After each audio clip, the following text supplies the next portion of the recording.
Hi and welcome to Sealclops Book Reviews. Today I'm going to be reviewing Captivated by Tessa Bailey and Eve Dangerfield. Enjoy! Captivated by Tessa Bailey and Eve Dangerfield.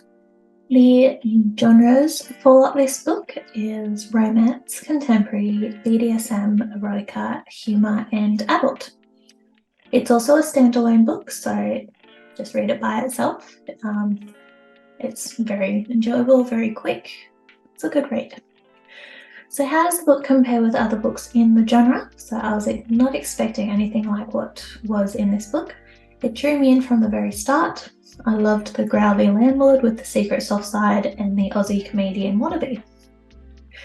How does it match up to your expectations of that genre? So I can see the contemporary aspects of the novel, however I can see the erotica and role-playing aspects more. This was a unique and different story that still followed the regular romance checklist. The summary.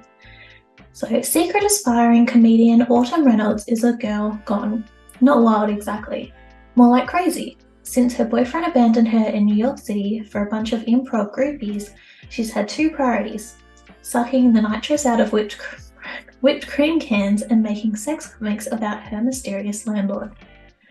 Blake hates people and sunlight, with good reason. Imagine his surprise when he finds himself lusting after his upstairs tenant, a sunny Australian people pleaser down on her luck. Turns out his ability to terrify with a single skull comes with an advantage. Autumn seems to like it, a lot, as evidenced by the prisoner captive comic Blake was never meant to see. As they embark on a 3-date arrangement, the rules are clear: filthy, groundbreaking sex, no feelings or commitment required. When chemistry is this strong though, attachment follows. As Blake and Autumn attempt to negotiate the New York romance, their prior histories and secret dreams come to the foreground. How long can these polar opposites remain captivated when all signs point to disaster? The analysis. So Autumn is an Australian stuck in New York. After catching her now ex-boyfriend cheating on her while she worked herself ragged to keep a roof over their heads, she begins to see the end of her work visa as an appealing escape. While throwing herself a pity party, she accidentally gives her hulking hermit of a landlord a page out of her sex comic. An explicit illustration of the two of them acting out a capture prisoner scene. This was quite funny to read. Blake has secretly been crushing on Autumn since he first laid eyes on her. Watching her unconsciously work to make his movements less painful, he never thought that the fun-sized blonde would ever be interested in a man-giant with a limp. Autumn has hidden her desire to be captured, restrained, and taken advantage of for years. When her fantasies come to light with the man who has starred in them all, they agree to explore their desires. However, in order to get to know each other and eliminate any fear that may exist between strangers, they agree to 3 dates in return. Yeah, so quite an interesting idea for the story. So I highly enjoyed reading this quick and easy book. The contents delve into slightly darker territory without the contents becoming uncomfortable. Although the main characters play around with stalker capture fantasies, the emotions shared between them is very sweet and caring. I love the relationship growth between Blake and Autumn, and really struggled to read the 3rd act breakup scene.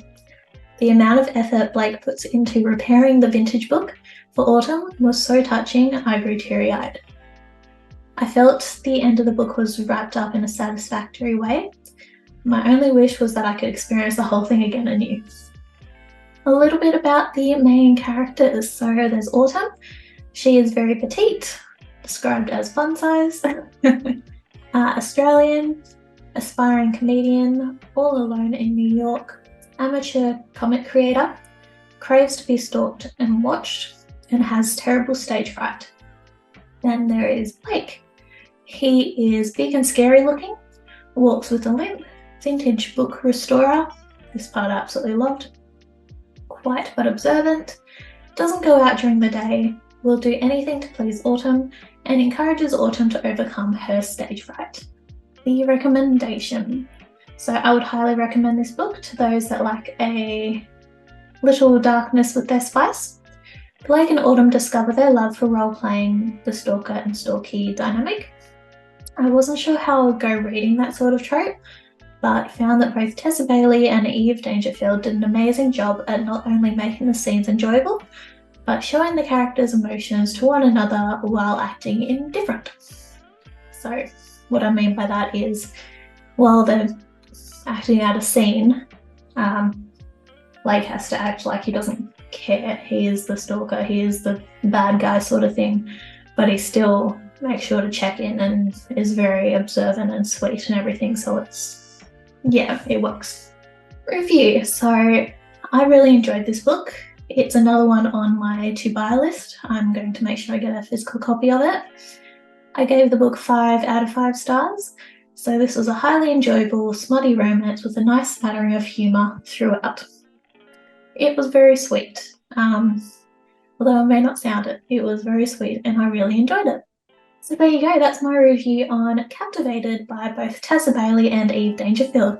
Hope you enjoyed it and please let me know what you think. Bye.